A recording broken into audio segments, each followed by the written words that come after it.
Trending events around the continent.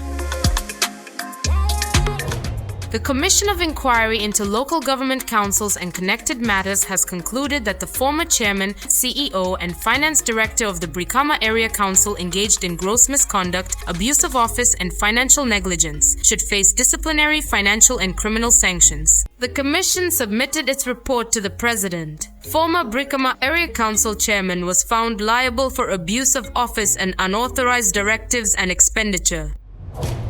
The Gambian president has ordered an independent investigation into allegations leveled against former Chief of Defense Staff. The claims the CDS former personal assistant have circulated widely across social media and ultimately led to his resignation. The Gambia Armed Forces confirmed awareness of the allegations but stressed that no substantive evidence has yet been established. In its statement, GAF highlighted its reputation as one of the country's most trusted institutions, citing surveys by the Center for Policy Research and Strategic Studies, which consistently rank the armed forces highly in public confidence.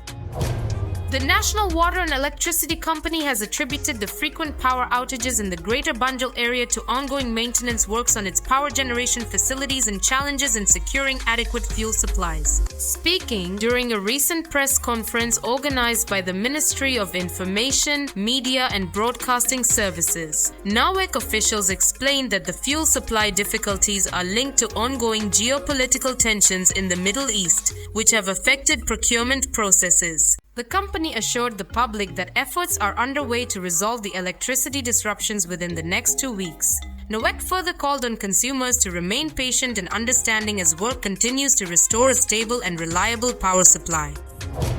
The Secretariat of the NPP-led alliance has accused opposition parties of being primarily motivated by the desire to unseat the Gambian president, rather than presenting a coherent and unified policy alternative for the Gambia. In a statement issued by its national coordinator, the alliance alleged that the opposition's central objective is to remove the incumbent without offering substantive solutions to the country's challenges.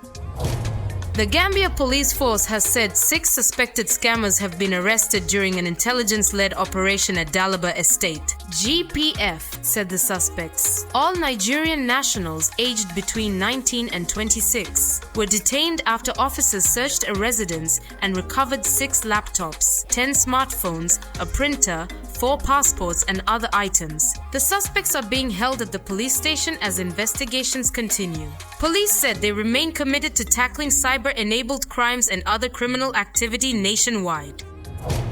At least 2 people have been killed in the central Kenyan town during protests against a proposed US-backed Ebola treatment facility at the local airbase. Demonstrators expressed severe anxiety over the facility's proximity to their community, fearing it could accidentally introduce the virus to the region. Local leaders have urged the government to halt construction and engage in further public consultation to address safety concerns and restore calm. Teachers across Nigeria staged solidarity protests after the abduction of pupils and educators in Oyo State, reigniting nationwide concerns over school security.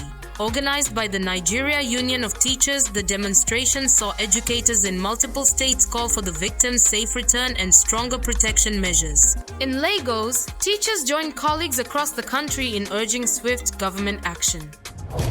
Botswana and South Africa have signed a new border security agreement aimed at tackling smuggling, human trafficking, stolen vehicles, drug trafficking, and livestock theft along their shared frontier. The deal includes intelligence sharing, stronger border infrastructure, and upgraded security systems, as both countries seek to tighten controls while facilitating trade and legitimate travel.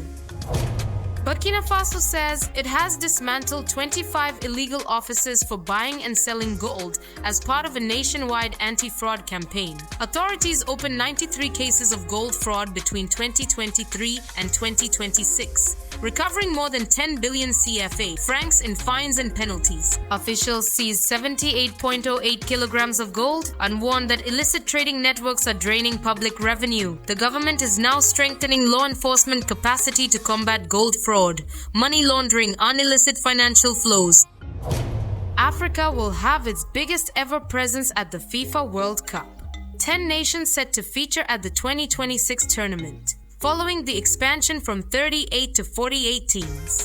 From deadly strikers to midfield maestros and defensive rocks, the continent is bringing serious firepower to football's biggest stage.